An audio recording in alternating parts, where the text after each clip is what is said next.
الحمد لله والصلاة والسلام على نبينا وحبيبنا ومولانا محمد وعلى آله وصحبه ومن اتبعهم بإحسان إلى يوم الدين. Chers sœurs, chers frères, assalamu alaikum wa rahmatullahi wa barakatuh. Dans ce deuxième live sur le Coran, autour du Coran, et qu'Allah subhanahu wa ta'ala fasse de cette séance une assemblée de dhikr sur laquelle Allah subhanahu wa ta'ala réponde sa miséricorde et fasse en sorte que les anges nous couvrent de leurs ailes et qu'il nous mentionne auprès de lui dans le royaume suprême, comme a dit le prophète sallallahu alayhi wa sallam, qu'Allah subhanahu wa ta'ala nous accorde le mérite des assemblées du dhikr, de halaq al-dhikr. Bien qu'on soit loin les uns des autres, mais Allah subhanahu wa ta'ala, le créateur de l'espace et du temps, peut nous réunir. Alors, la dernière fois, je n'ai pas pu répondre à certaines questions sur le Coran et j'ai voulu dans cette séance répondre à ces questions-là. Je les ai écrites. Il y a Matthieu Abou Daoud qui a posé la question suivante. Pourriez-vous nous parler de la méditation et où se trouve la frontière entre la méditation et l'exégèse? Ça, c'est une très bonne question. Et la frontière entre la méditation et l'exégèse, c'est une question qui est fondamentale. Vraiment, ça nous permet de tracer la voie, le manhaj, la voie conceptuelle du musulman. La méditation incombe à toute personne. Allah subhanahu wa ta'ala a ordonné à tout musulman de méditer le Coran. Il a même ordonné aux non-musulmans de méditer le Coran. Allah subhanahu wa ta'ala, il a dit أَفَلَا يَتَدَبَّرُونَ الْقُرْآنَ. Il a dit aux incroyants, pourquoi ne méditent-ils pas le Coran? Pourquoi ne méditent-ils pas le Coran? أَفَلَا يَتَدَبَّرُونَ الْقُرْآنَ وَلَوْ كَانَ مِنْ عِنْدِ غَيْرِ اللَّهِ لَوَجَدُوا فِيهِ اخْتِلَافًا كَثِيرًا. Pourquoi ne méditent-ils pas le Coran? S'il venait de quelqu'un d'autre qu'Allah, ils y trouveraient certainement plusieurs contradictions. Et dans un autre verset, Allah subhanahu wa ta'ala dit أَفَلَا يَتَدَبَّرُونَ الْقُرْآنَ أَمْ عَلَى قُلُوبٍ أَقْفَالُهَا. Pourquoi ne méditent-ils pas le Coran où les cœurs sont-ils verrouillés? Donc c'est un ordre général. Toute personne douée de raison doit méditer le Coran. Alors, la différence entre la méditation et le tafsir, l'exégèse, c'est que la méditation, il nécessite un sens global du verset. Par exemple, si on veut méditer un verset, il faut juste connaître le sens global et général. Il n'est pas nécessaire de connaître le sens profond. Et à partir de ce sens-là, on médite, on regarde l'implication du verset, son aboutissement dans la société et dans notre âme. On lit le verset, puis on regarde la société et sous la lumière de ce verset-là, sur les deux plans, sur le plan de la conformité à ce verset-là et sur le plan de la déviation par rapport à ce verset-là. Alors il y a Amina Ben qui me dit ça bug aussi chez toi. Je ne sais pas si Inch'Allah que ça va être. Ça marche. Bon, alors comme j'ai dit, tout le monde doit méditer le Coran. Et que le musulman doit seulement connaître le sens global du verset et après regarder l'effet de ce verset sur son âme, interroger son âme par rapport à ce verset-là et regarder aussi la société qui l'entoure. D'accord? Quand par exemple il lit, c'est très simple, il lit Alhamdulillahi Rabbil Alamin, louange à Allah, le Seigneur des univers. Il va dire, la louange, Alhamdulillah, Allah nous a ordonné de le remercier. Il nous a ordonné de le remercier, il nous a ordonné de le louer. Il réfléchit sur l'importance de la louange. Il dit, voilà, malgré ce qui m'arrive, il faut que je loue Allah subhanahu wa ta'ala. Et il regarde l'état de ceux qui louent Allah subhanahu wa ta'ala. Farid Fardi, wa alaykum salam wa rahmatullahi wa barakatuh. Voilà, comme j'ai dit, simple. Il lit le verset de Surat al-Fatiha, Alhamdulillah Rabbil Alamin, et il regarde, est-ce que moi je loue Allah subhanahu wa ta'ala, est-ce que je reconnais ses bienfaits sur moi, et en même temps il regarde l'état des gens qui ne louent pas Allah subhanahu wa ta'ala, et la misère dans laquelle ils vivent, le malheur dans lequel ils vivent, quand ils ne remercient pas Allah subhanahu wa ta'ala, quand ils ne louent pas.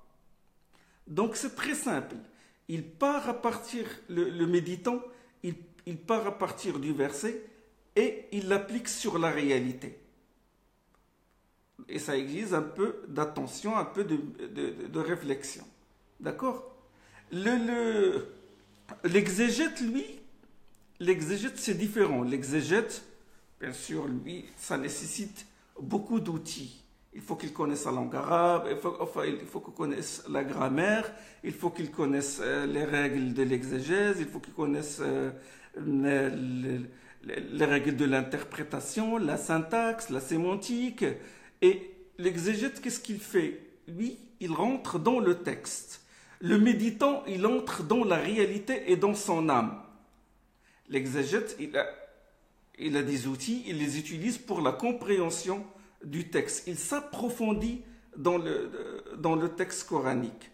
Il essaie de le comprendre, il faut qu'il connaisse aussi les causes de la révélation, la sunna, il faut qu'il connaisse la rhétorique et tout, et il opérationnalise, il opérationnalise tous ces outils-là pour comprendre, pour la compréhension du texte.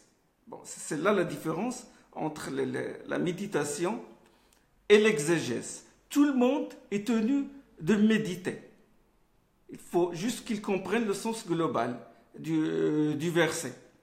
D'accord? Donc ça c'est très important à souligner parce qu'il y a des gens qui disent non, nous on peut pas méditer parce que bon, il faut revenir au savant. D'accord, il faut revenir au savant, mais on peut utiliser le sens global, général du texte et voir son aboutissement dans la réalité et dans sa propre âme. Il y a des gens qui exercent ce qu'on appelle une censure idéologique sur d'autres musulmans. Si vous voulez, c'est comme si on est dans un étau.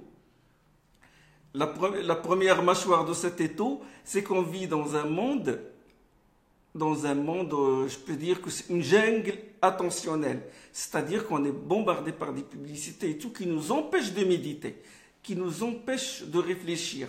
Ils veulent toujours capter notre attention pour la focaliser sur des produits de consommation. Hein? C'est ce que font les smartphones et tout par l'intermédiaire des smartphones, la télévision, etc. Donc quand on ne sait pas comment utiliser ces supports-là, on peut dévier, donc notre attention peut être captée puisqu'elle fait l'objet d'une exploitation industrielle. L'attention, ça se vend maintenant. D'accord? Donc on est pris dans cet étau-là. Il y a d'un côté la mâchoire du mondialisme qui capte notre attention et qui nous crée des problèmes de concentration. Et de l'autre côté, il y a aussi des gens qui exercent une certaine censure idéologique et que tu dis non, il ne faut pas méditer, il faut revenir au savant, etc. Non, la personne il doit réfléchir, toute personne, c'est-à-dire musulmane ou pas musulmane, d'ailleurs les non-musulmans sont entrés en islam par la méditation. Il a lu un verset, puis ça a eu un impact sur lui. Ça, c'est ce que je peux dire sur la méditation et l'exégèse. Et puis, il y en a une autre question aussi, salam alaikum wa rahmatullah, c'est de Alice Soumeya. Elle a dit quelle est la sagesse ou les sagesses d'avoir conservé les versets abrogés dans le Coran une fois compilés et parachevés. Ça, c'est une question un peu technique. Quelle est la sagesse ou les sagesses d'avoir conservé les versets abrogés dans le Coran une fois compilés et parachevés? Vous savez qu'il y a l'abrogation, mais il n'y a pas beaucoup de cas d'abrogation dans le Coran. Une dizaine, comme a dit l'imam Suyuti. L'abrogation, c'est Allah subhanahu wa ta'ala, il révèle un verset, et puis il abroge ce verset-là, ou il abroge son énoncé juridique, son énoncé légal. Je donne un exemple. Allah subhanahu wa ta'ala, il a révélé dans le Coran, dans Surat al-Ma'ida, كتب عليكم إذا حضر أحدكم الموت إن ترك خيرا الوصية للوالدين والأقربين بالمعروف حقا على المتقين. Allah il a révélé ceci. Il a dit, il vous est prescrit, quand la mort se présente à l'un de vous et qu'il laisse un bien, de laisser d'écrire un testament en faveur de ses pères et de son père et de sa mère et de ses proches. Il vous est prescrit quand quelqu'un est à l'article de la mort et que son père et sa mère sont encore vivants, d'écrire, de faire un legs par testament à son père, à sa mère et à ses proches. Puis ce verset-là a été abrogé par un autre verset qui est le verset sur le partage de la succession, à savoir que si la personne meurt et que ses parents sont encore vivants, ils prennent chacun le sixième s'il a un enfant.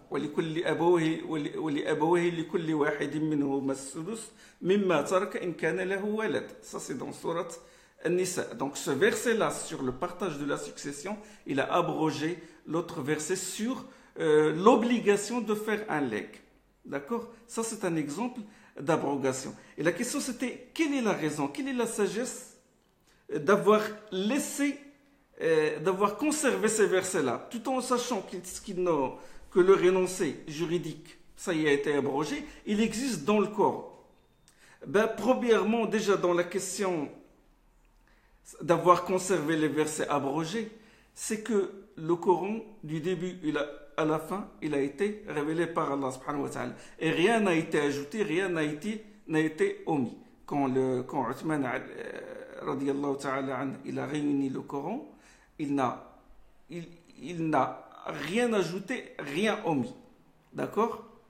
Et donc, pour quelle raison il y a cette abrogation? Pour quelle raison Allah a conservé ces versets-là? Tout d'abord parce que la récitation du verset en elle-même est en elle-même un acte d'adoration. On adore Allah par la récitation de ces lettres-là. Deuxième chose, c'est dans l'abrogation, normalement, le verset abrogeant, il donne un ordre moins léger que le verset qu'il a abrogé. C'est-à-dire que ça va dans le sens de l'abrégement. Et donc on perçoit dans cette abrogation la miséricorde d'Allah subhanahu wa ta'ala envers nous. Que nous a ordonné quelque chose, puis il a quelque chose de plus dur, et puis il l'a abrogé par un autre verset dont l'énoncé juridique est plus souple. Donc on perçoit la miséricorde d'Allah. On perçoit aussi la gradation dans la révélation. Et donc quand Allah subhanahu wa ta'ala abroge verset, nous ordonne de faire ceci, puis il l'abroge, et puis il donne un autre ordre, c'est pour nous éduquer, c'est une sorte d'éducation, c'est une sorte de tizkiya, de purification, c'est-à-dire il nous élève d'un degré vers un autre. Et ça, on peut en tirer une leçon éducative, c'est-à-dire qu'on doit procéder par gradation. Il y a aussi autre chose, c'est que l'abrogation, ça prouve aussi la promptitude de cette communauté à se soumettre à l'ordre d'Allah subhanahu wa ta'ala. Allah, il a ordonné ceci, et puis il l'a abrogé.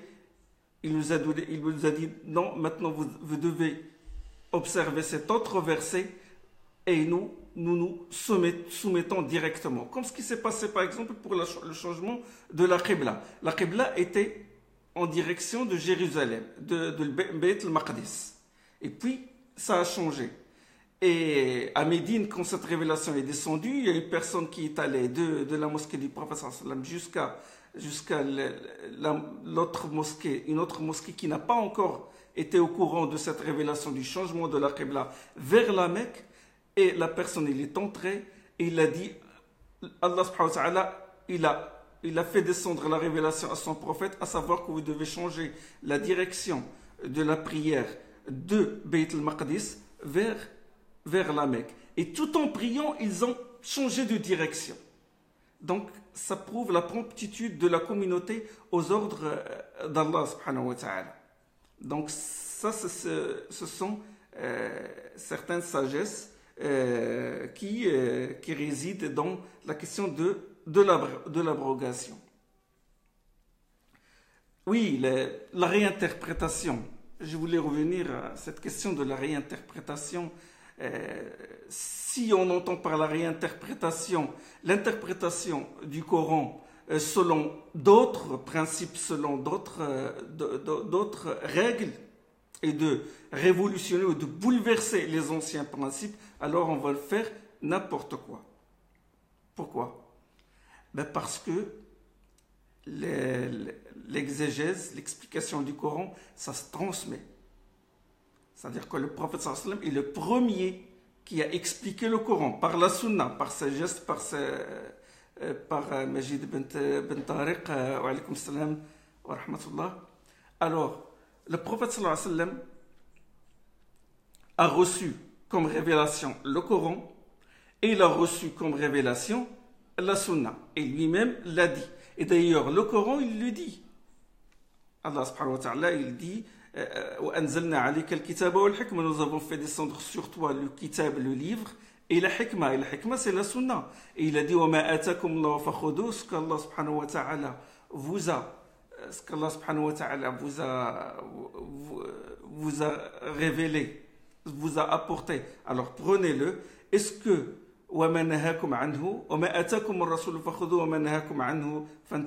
que le prophète sallallahu alayhi wa sallam vous a apporté, prenez-le. Ça, c'est un ordre de suivre la sunna. Et il a dit subhanahu wa ta'ala dans sourate les abeilles, il a dit وَأَنزَلْنَا إِلَيْكَ الذِّكْرَ لِتُبَيِّنَ لِلنَّاسِ مَا نُزِّلَ إِلَيْهِمْ وَلَعَلَّهُمْ يَتَفَكَّرُونَ.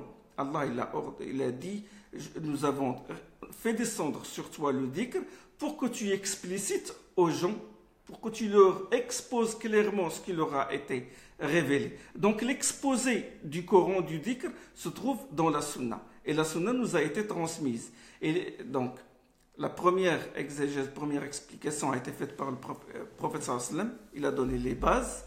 Et puis, les compagnons qui ont écrit la révélation et qui l'ont défendu et qui l'ont vécu, eux aussi, ils étaient inspirés et ils ont appris le savoir de la bouche du prophète sallallahu alayhi wa sallam. Ils ont expliqué eux aussi le Coran. Comme par exemple Abdullah ibn Abbas, ibn Mas'ud, comme Ubay ibn Ka'b, comme d'autres compagnons du prophète sallallahu alayhi wa sallam. Ils ont même formé des écoles, comme l'école d'Ibn Abbas, dont les élèves sont Ikrima et Mujahid et d'autres. Et puis, ce savoir fut transmis. Et chacun ajoute quelque chose de plus en s'inspirant du savoir de ses prédécesseurs. Et quand l'islam s'est propagé et que des non-arabes sont entrés en islam, il y a eu du barbarisme, il y a eu des gens qui ne comprenaient pas la langue arabe et donc ils le prononçaient mal, d'où la création d'autres sciences pour protéger la langue arabe et protéger aussi le sens du Coran. La création de la grammaire, par le Khalil Farahidi et d'autres, c'est-à-dire des sciences qui se sont développées par la suite et qui s'inspiraient des anciens, d'accord, qui viennent. Toutes les sciences en fait ont été établies, sont nées pour justement protéger le texte coranique. Je parle des sciences islamiques qui sont apparues comme les principes du droit, comme le fiqh et tout. Et donc, ce savoir fut transmis de génération en génération. Chacun s'inspire des anciens. Et les règles de la compréhension du texte ont été établies, à savoir comment un texte général, comment connaître qu'un texte général ou particulier, qu'il a une limitation, qu'il a une muqayyad, c'est-à-dire qu'il est limité par d'autres textes, l'abrogeant et l'abrogé. Toutes ces sciences-là ont été développées par la suite pour protéger le texte coranique, pour qu'il ne dévie pas, pour qu'on n'ait pas une interprétation falsificatrice. D'accord? Et donc, de génération en génération, les gens se sont inspirés des anciens et ont donné aussi, ont ajouté leurs briques à l'édifice jusqu'aujourd'hui. Donc, si quelqu'un vient et nous dit, écoutez, bon, nous, il faut tout ça, il faut le mettre à l'écart. Pourquoi vous le mettez à l'écart? Pourquoi vous allez le mettre à l'écart?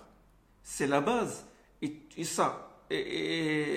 tout ce corpus dont nous disposons exégétique, c'est un héritage qui nous est légué. Et c'est des intelligences qui se sont ajoutées les unes aux autres. Et ils s'inspirent toujours du texte. Ils s'inspirent toujours du texte de base. Ils s'inspirent toujours de la sunna du prophète sallallahu alayhi wa sallam. Donc si quelqu'un vient, il nous dit non, il faut jeter ça, il faut...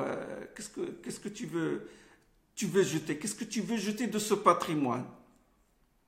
Et le problème, c'est que la plupart qui appellent à cette réinterprétation, je pense qu'ils ne connaissent pas la sunna, ils ne connaissent pas le patrimoine exégétique. Ils utilisent seulement leur passion, tout simplement. Ou ils sont influencés par les orientalistes. Et donc, ils ont un regard critique sur la sunna du prophète et sur tout le patrimoine exégétique dont nous disposons. Donc, il faut faire très attention à ça. Oui, pour une interprétation qui respecte le contexte, mais il faut qu'il puise ses bases des anciens, des prédécesseurs, parce que bon, ils ont sacrifié leur vie dans la science et puis ils nous ont apporté des choses que si vous voulez, c'est des renseignements qui s'ajoutent les unes sur... Chacun apporte le fruit de son travail, de son expérience, de sa spiritualité, de son adoration d'Allah, etc. Et nous devons profiter de ce savoir-là et ajouter après un plus pour que les générations futures puissent en profiter. Mais de là apprendre à donner une interprétation selon sa passion et donner... sans revenir aux bases de la langue arabe, sans revenir à la syntaxe, sans revenir au vocabulaire de base, sans revenir aux règles, à l'état du texte dans un contexte d'argumentation, sans revenir à la sémantique, etc. Ces bases-là qui sont fondamentales et qui sont, si vous voulez, c'est comme la logique. Ces bases-là, c'est comme la logique pour la philosophie, c'est comme les mathématiques pour les différentes sciences. On va dire n'importe quoi si on jette ces bases-là. Et donc, on va suivre nos passions. D'accord?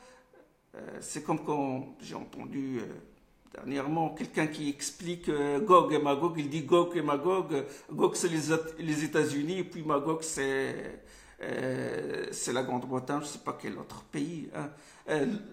Déjà avant, 8 siècles auparavant, quand il y a eu l'invasion mongole, certains, ils ont dit que Gog et Magog, ce sont les Mongols, parce qu'ils ont envahi toute l'Asie, tout le monde arabe, tout le monde musulman, une partie de l'Europe.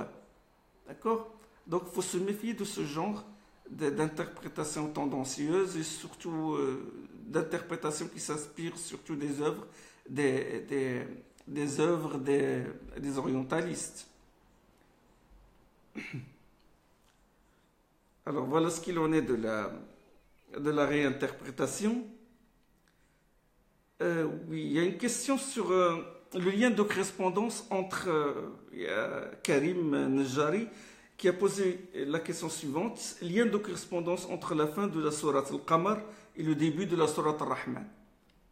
Bon, quand il m'a entendu réciter les premiers versets de sourate Ar-Rahman, Ar-Rahman, Allama al-Qur'an, Khalaq al-Insan, Allama al-Bayan, le tout miséricordieux, il a enseigné le Coran, il a créé l'homme. Il a dit quel est le lien de correspondance entre ce verset et la fin de la sourate Al-Qamar, la fin de la sourate Al-Qamar, où Allah subhanahu wa ta'ala dit Inna al-muttaqina fi jannatin wa nahar fi maq'adi sidqin 'inda malikin muqtadir.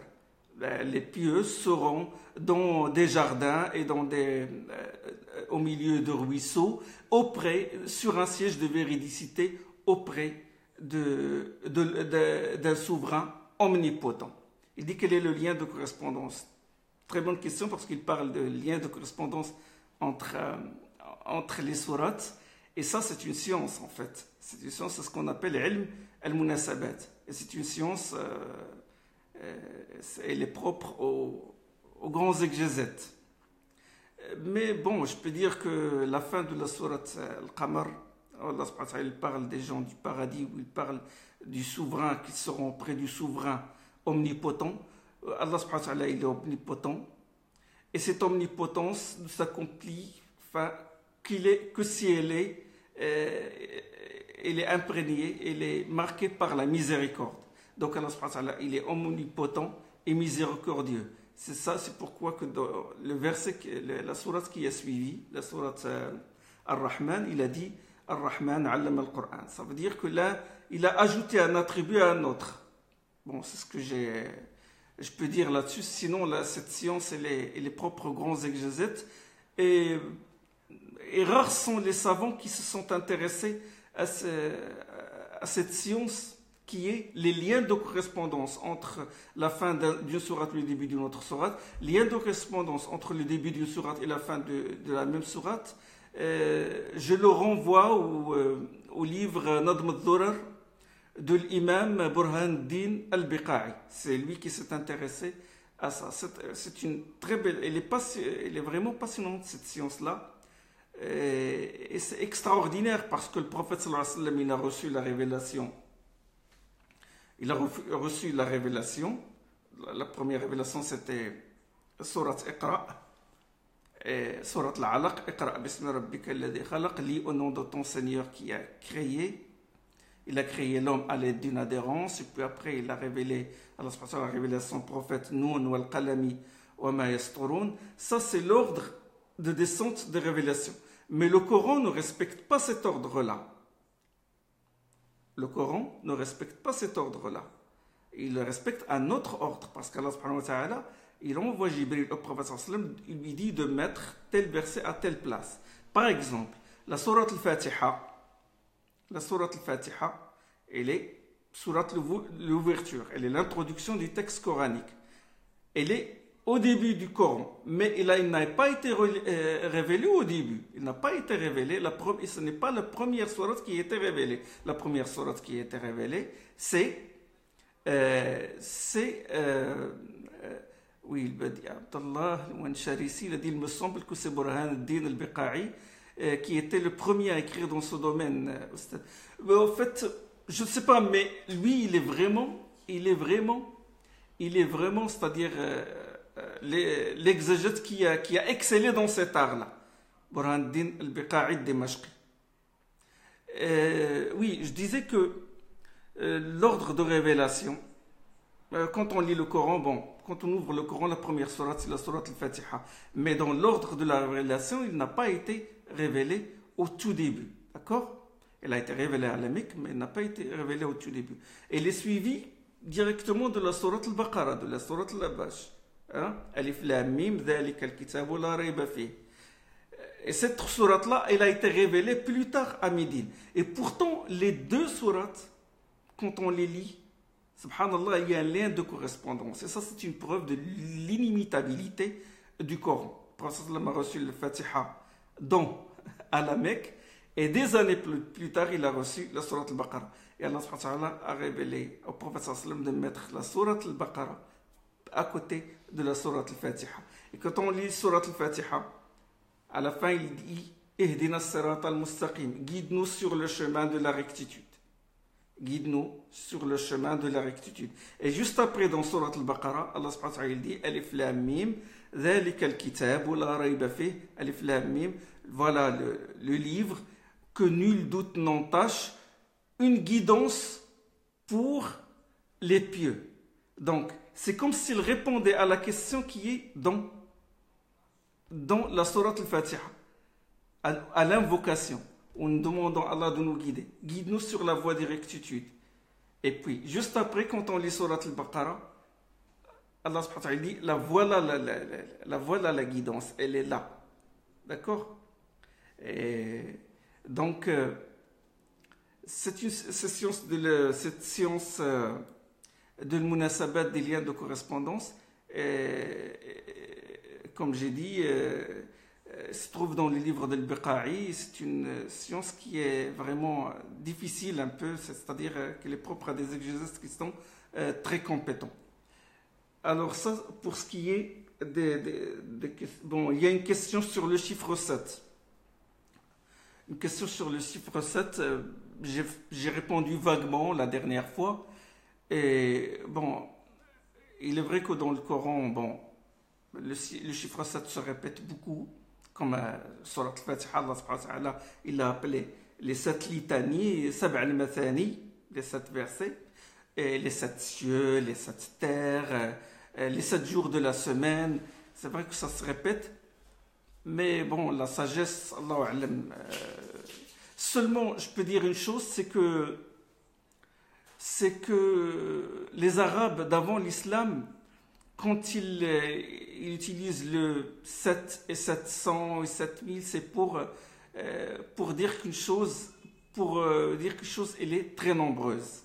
D'accord? Et ça, et même on le trouve dans le Coran, quand Allah révèle le prophète, il dit à propos des hypocrites, il lui dit que tu demandes pardon pour eux une fois, que tu demandes pardon pour eux 700 fois, ou 70 fois, si tu implores le pardon pour eux 70 fois, Allah subhanahu wa ta'ala ne leur pardonnera pas. Donc le 7, il désigne la pluralité. Et bon, les Arabes, même avant l'islam, le chiffre 7, il est un peu sacré, et ils appellent même le lion, ils l'appellent Sab'a. Alors Sab'a veut dire 7. Donc pour montrer le courage et la grandeur le courage du lion, donc ils disent Sab'a. Alors ça, pour ce qui est de ces questions-là, et bon, je voudrais revenir sur la descente du Coran selon l'ordre chronologique et sur l'ordre qui est dans le Coran. Allah subhanahu wa ta'ala, bon, le Coran comme nous l'avons, comme nous le lisons, il suit le tartil, ce qu'on appelle le tartil structurel, parce qu'il y a le tartil vocal, le tartil de la récitation du Coran, selon les nuances phonétiques et les mélodies, ça on l'appelle le tartil. Et puis il y a le tartil structurel, c'est-à-dire que le prophète sallam reçoit la révélation, reçoit Jibril qui lui dit qu'il faut mettre tel verset à telle place et tel verset à telle place. D'accord? Et pourquoi le Coran comme il a été, comme nous le lisons, ne suit pas l'ordre chronologique? Parce que, bon, Allah subhanahu wa ta'ala, là où le prophète sallallahu alayhi wa sallam, Allah ne veut pas que ce livre-là soit un livre d'histoire. C'est un livre de guidance, d'éducation des gens. D'accord? Et le tartil, on perçoit la guidance à partir de cet ordre-là. Et l'ordre de la révélation, c'est pour connaître, par exemple, la question de l'abrogeant et de l'abrogé, la gradation dans la révélation, etc. Mais, en fait, qui sont ceux qui s'intéressent beaucoup à la chronologie? À la chronologie, ce sont les orientalistes. Pourquoi ils le font? Ils cherchent, eux, ils croient que ce Coran-là ne vient pas d'Allah, ne vient pas de Dieu.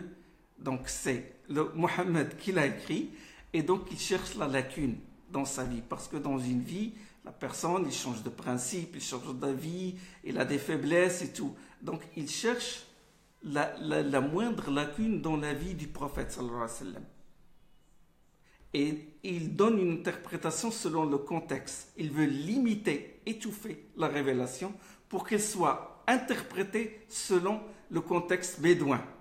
Hein? D'accord? Mais Allah subhanahu wa ta'ala, il a fait jaillir ce savoir et cette révélation du prophète sallallahu alayhi wa sallam, il a construit des civilisations Et ces effets sont perçus jusqu'aujourd'hui. Walhamdulillah. D'accord. Voilà, ceux qui s'intéressent à la chronologie, c'est pour ça. Les orientalistes s'intéressent pour ça, en fait.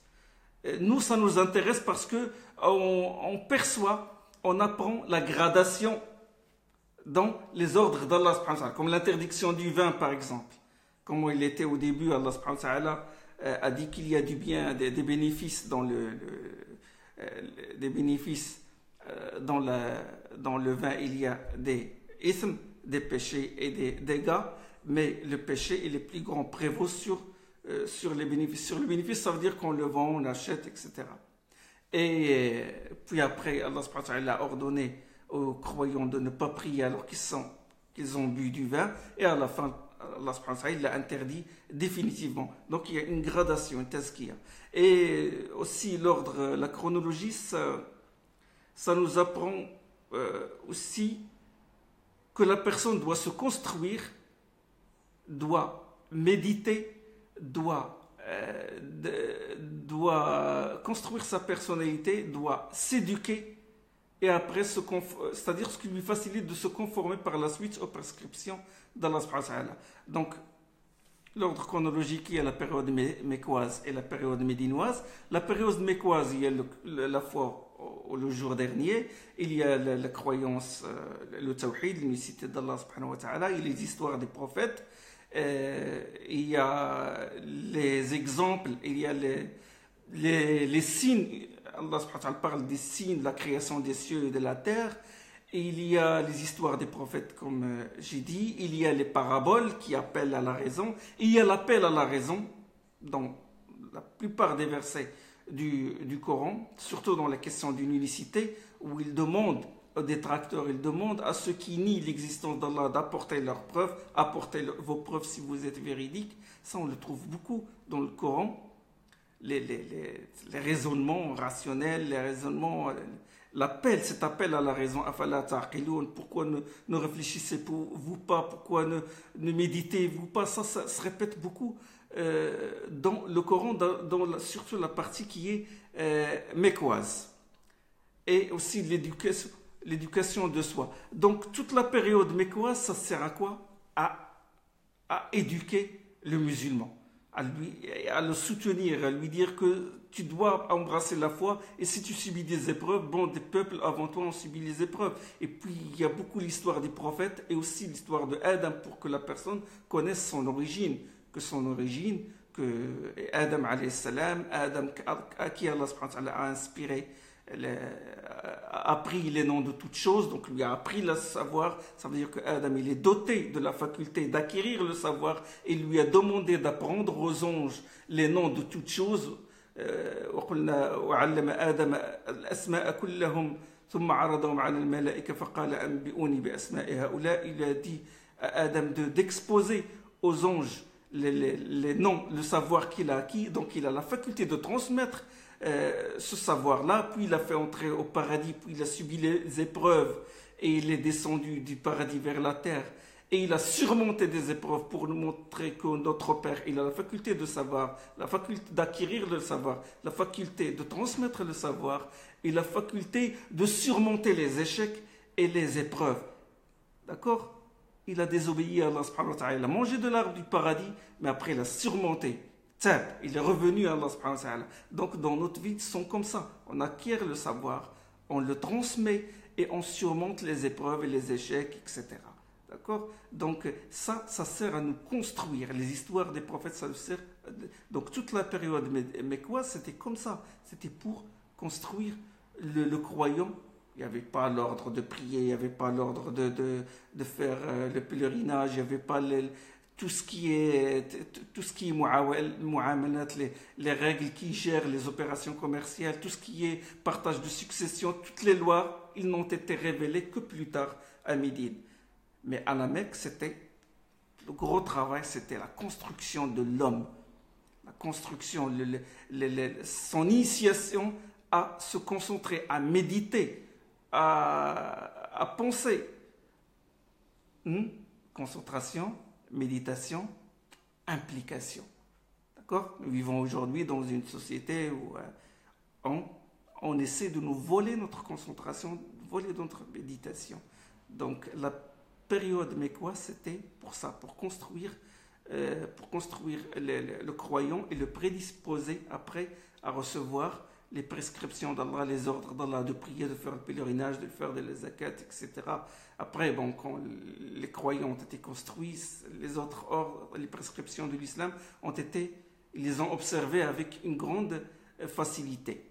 Donc, d'où la nécessité de nous construire, de nous imprégner du Coran pour nous construire. Donc, ça, c'est, je dis, ce que nous tirons de l'ordre de la révélation. De l'ordre de la révélation. Sinon, le Coran suit un autre ordre, comme j'ai dit, celui du tartil, celui que nous lisons aujourd'hui.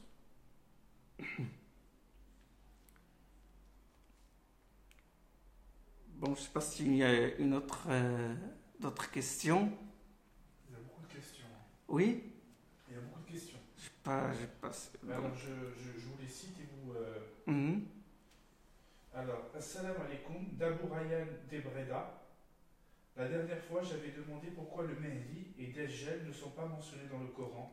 De nombreuses personnes disent que c'est un mythe à cause de ça. Est-ce que vous voulez répondre ou vous voulez passer une question? Non, je peux répondre. Non, ben, tout d'abord, le Dajjal et le Mahdi, ils sont dans la Sunna authentique, transmise authentiquement par le prophète sallallahu alayhi wa sallam. Donc c'est la deuxième révélation. Ce sont deux signes majeurs de l'heure dont nous a parlé le prophète sallallahu alayhi wa sallam. Et il nous a mis en garde contre le Dajjal. Il nous a mis en garde. C'est tellement, c'est-à-dire il a tiré l'alarme au point que dans nos prières quotidiennes, il nous a appris de demander refuge à Allah contre le Dajjal, contre l'Antéchrist. Tellement les troubles qu'il va causer sont graves. Donc il nous a mis en garde contre le Dajjal. Et tout ce qui se passe en fait aujourd'hui, c'est une préparation de la venue de l'Antéchrist. Et c'est un signe majeur de l'heure. Et on ne peut pas le nier parce qu'il est rapporté authentiquement, parce qu'il est rapporté selon des chaînes sûres. Et il est aussi dans les recueils de tradition, les compagnons, ils ont même pris un nom pour Dajjal. Ils ont cru qu'il est. C'est-à-dire que tellement le prophète sallallahu alayhi wa sallam les a mis en garde qu'ils étaient très méfiants. Mais il ne faut pas donner. Il y a des gens aujourd'hui qui donnent une interprétation métaphorique, une interprétation assez. Au Dajjal, ils disent que le Dajjal constitue tous les maux, toutes les tentations que nous vivons aujourd'hui. C'est tous les troubles que nous vivons aujourd'hui, le mondialisme et tout ce qui se passe aujourd'hui, c'est le Dajjal. C'est-à-dire, il ne lui donne pas une réalité concrète. Non, le Dajjal est un être humain. Le prophète sallam l'a bien décrit. Et il l'a bien décrit en termes explicites. Et quand quelque chose menace vraiment l'humanité, menace vraiment l'islam, le prophète sallam, il est clair dans ses propos. Il ne procède pas, il ne parle pas par allusion, il ne parle pas par... donc, puisqu'il met tout le monde en garde contre lui. Le Mahdi, il existe aussi dans des hadiths, c'est la grande malhama ou la réunion entre le Mahdi et Isa alayhi salam qui va descendre pour combattre le Dajjal, comme c'est rapporté dans les recueils de tradition. Mais ce sont des réalités et ça existe, et nous y croyons, ça fait partie de notre aqidah, ça fait partie de notre foi en le jour dernier. Alors, il y a une autre question de Majid Ben Tariq. Il existe deux avis concernant l'ordre des sourates. Certains disent que cet ordre est le fruit d'un ijtihad humain et d'autres que cet ordre est d'origine divine. Le verset dans lequel Allah dit n'est-il pas une preuve de l'origine divine de cet ordre? Oui, mais c'est vrai. ولا يأتونك بمثل إلا جئناك بالحق وأكثر تفصيلا ولا يأتون ورتلناه ترتيلا. Ça c'est dans sourate Ça, c'est dans Surat Al-Isra. Tartil, ça veut dire organiser. Ça veut dire, tartil veut dire deux choses. Veut dire le tartil vocal, c'est ce que vous connaissez, vous. Le tartil, ça veut dire l'idgham, l'iqlab, l'ahkam, al-noun, toutes les règles de récitation. C'est un tartil, c'est la mise en ordre des choses. Mise en ordre des mélodies, des nuances phonétiques. Et puis aussi, le tartil veut dire l'ordre, c'est-à-dire l'agencement des versets et des sourates. Comme ils sont disposés, les sourates dans le Coran, c'est sur un enseignement, il se base sur un enseignement divin. C'est-à-dire que c'est Allah subhanahu wa ta'ala qui révèle au prophète sallam de mettre telle sourate à côté de telle sourate. Les versets, ça, il n'y a pas de divergence là-dessus, il n'y a rien. C'est-à-dire que les versets, l'ordre des versets, il repose sur un enseignement divin. Et l'ordre des sourates, il repose aussi sur un enseignement divin. D'ailleurs, ça fait l'unanimité des compagnons qui ont assisté à la deuxième recension, c'est-à-dire celle de Uthman, radiyallahu ta'ala anhu, sous la direction de Uthman, qui était calife, quand il a compilé le Coran. Et donc, il y avait des témoins, c'est-à-dire que ceux qui avaient écrit le Coran, ils étaient là, et ils témoignaient, et ils disaient à Zayd ibn Thabit et à Uthman que telle sourate était là, et telle sourate était là, et telle sourate était là. Donc, l'ordre, moi, je soutiens l'avis qui dit qu'il repose sur un enseignement divin. Alors, Raja al-Mutawakkil, Assalamu alaikum, Cheikh, peut-on comprendre certains versets du Coran Al-Karim sans exégèse et quel livre d'exégèse conseillerez-vous? Sans exégèse, on peut comprendre, c'est une exégèse d'ailleurs, l'explication des versets, c'est une exégèse. On doit toujours recourir aux livres d'exégèse quand même. Et bon, seulement il y a des livres d'exégèse qui sont simples et il y a des livres qui sont un peu à un niveau un peu supérieur. Et donc il y a des livres qui donnent des significations simples des versets du Coran, des résumés comme celui d'Abu Bakr al-Jazairi. Il est très intéressant. Ça vous donne un sens, un sens apparent, un sens. Il ne va pas s'approfondir, il ne va pas aller plus loin dans l'explication. Parce que bon, le Coran, c'est une source, c'est un trésor, il est riche en signification. Donc chaque exégèse, il te donne une signification, il te donne une idée, voilà. Donc les livres d'exégèse simples, Abu Bakr al-Jazairi, Ibn Nasr al-Sa'di aussi, le Sharh al-Sa'di aussi. Et j'encourage beaucoup les frères à lire les livres d'exégèse des savants malikites andalous, parce qu'il y a une grande école malikite.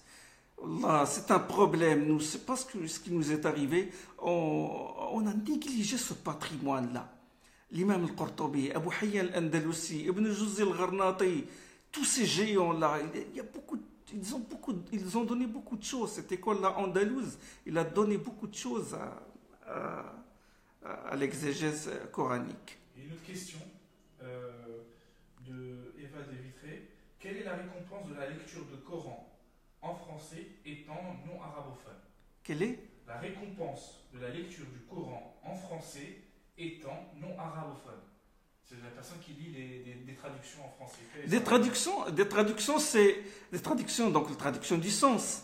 Donc ça dépend donc la traduction. Déjà, le fait que tu lises la traduction, c'est déjà c'est un acte d'adoration en soi, parce que tu veux comprendre le sens. Donc il y a l'ilm, tu apprends à savoir, puisque tu lis la traduction du sens. D'accord? Et puis après, tu peux utiliser, quand tu le comprends, qu'Allah ordonne de prier, de faire ceci, cela, et tu observes ces prescriptions d'Allah. Donc si tu lis la traduction dans cet état d'esprit, tu es récompensé. Tu es récompensé. Mais la lecture en arabe, la lecture du Coran, La lecture des lettres est en soi un acte d'adoration, parce que le professeur sallam il a dit Man qara'a harfan min kitabillahi falahu hasana. Celui qui récite une lettre du Coran, du livre d'Allah, il a une hasana. Wa al-hasanatu bi'ashri amthaliha. Et la hasana, il est multiplié par 10. La aqulu alif lam mim hasana, walakin alifun hasana, wa lamun hasana, wa mimun hasana. Donc alif lam mim, déjà 30 bonnes actions. D'accord? Et la récitation des lettres est en soi un acte d'adoration. Vous voulez stopper ou... Non, vous pouvez essayer d'autres questions. Okay. Alors, il y a une question, mais c'est... Oui, Allah parle des paraboles qu'il révèle dans le Coran. Est-ce que seuls les savants peuvent les comprendre ou bien faut-il prendre au sens apparent par rapport aux paraboles? Oui, vous pouvez le prendre au sens apparent. Les paraboles, il appelle à la raison. C'est une science à part, les paraboles. Ilm al-amthal, parmi les sciences du Coran. C'est une science à part. Les paraboles, ça incite à réfléchir. C'est très important. Et donc, tout le monde, tout être doté de raison, il utilise un peu sa raison et puis après, il réfléchit sur la parabole et il peut en tirer beaucoup de leçons. À propos de la parabole, vous savez, le tawhid, ça vous m'avez fait penser une chose. Regardez, justement, je parlais de l'attention et comment le mondialisme, comment le capitalisme sauvage essaie de nous voler notre attention pour la focaliser vers des objets de consommation, des futilités et nous empêcher de méditer. Vous savez, Allah subhanahu wa ta'ala dit dans le Coran, il parle d'une parabole. Daraballahu rajulan fihi shuraka mutashakisun. ورجلا سلما لرجل هل يستويان مثلا. Allah a donné une parabole, un homme qui a plusieurs maîtres associés qui se disputent son service et un seul maître avec lequel il est en parfait accord. Sont-ils égaux? Sont-ils égaux? Nous enseignons le tawhid. Notre problème, c'est que nous n'évoluons pas dans notre exposé de l'unicité d'Allah. Nous sommes prisonniers d'une certaine terminologie. Dès que tu parles à quelqu'un, tu dis l'unicité d'Allah, il te dit l'unicité de la seigneurie, l'unicité de la divinité, l'unicité des noms et des attributs d'Allah. Tawhid asma, tawhid sifat, où il te dit l'unicité dans la volonté, l'unicité dans la croyance. Tawhid l'atiqad, tawhid talab, tawhid rububiyyah, tawhid uluhiyyah, etc. Ou d'autres. En fait, ces terminologies, ils ont été établis par les savants pour répondre à quelque chose qui est d'actuel, qui les concerne dans leur vécu, dans leur époque. Et aujourd'hui, on n'évolue pas dans l'exposition de l'unicité d'Allah. Et ça m'a inspiré sincèrement la question de cette parabole-là en relation avec l'unicité. Je vais revenir. En relation avec l'unicité, c'est que l'unicité, c'est un processus de concentration. On concentre son âme, on concentre son intelligence, on concentre ses affects, on concentre tout notre être vers Allah subhanahu wa ta'ala. Il n'aura été recommandé que d'adorer Allah en lui vouant le culte exclusif. Aslama wajhahu lillah, se soumettre à Allah subhanahu wa ta'ala, se concentrer. Donc se concentrer sur un seul objet, sur Allah subhanahu wa ta'ala, exalté soit-il, et sur les signes d'Allah subhanahu wa ta'ala qui nous mènent vers lui. Donc le tawhid, c'est quelque chose qui réunit. Et le shirk, qu'est-ce qu'il fait? Il nous disperse, il nous éparpille. D'accord? Nous avons plusieurs divinités, plusieurs maîtres associés se disputent notre être. Et c'est ce qui a fait le mondialisme. Il nous envoie acheter ça, courir derrière les soldes, acheter tel produit, voilà les jeux vidéo, voilà. Il nous déconcentre, il nous éparpille.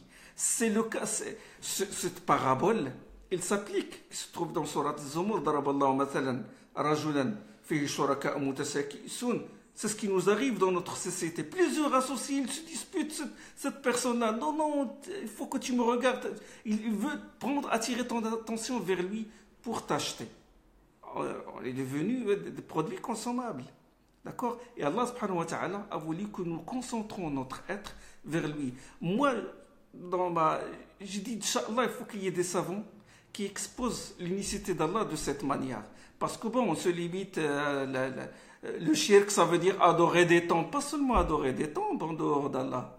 Mais tout ce problème-là, qui est cette jungle attentionnelle dans laquelle on vit, et les différents industriels qui se disputent notre attention, c'est aussi ça a une relation avec le shirk, puisque le shirk c'est un processus de dispersion et le tawhid c'est un processus d'unicité. Ça, j'ai vu ça, Ibn al-Qayyim il en parle, d'où le recours aux savants éducateurs pour connaître l'unicité d'Allah subhanahu wa ta'ala. Bon, Inch'Allah, c'est bon, Inch'Allah, je m'arrête ici et je continue, Inch'Allah, dans de prochaines séances. Inch'Allah, que cette séance vous a profité. Bi'idhnillah, subhanakallahumma bihamdik, ashhadu an la ilaha illa ant, astaghfiruka wa atubu ilayk.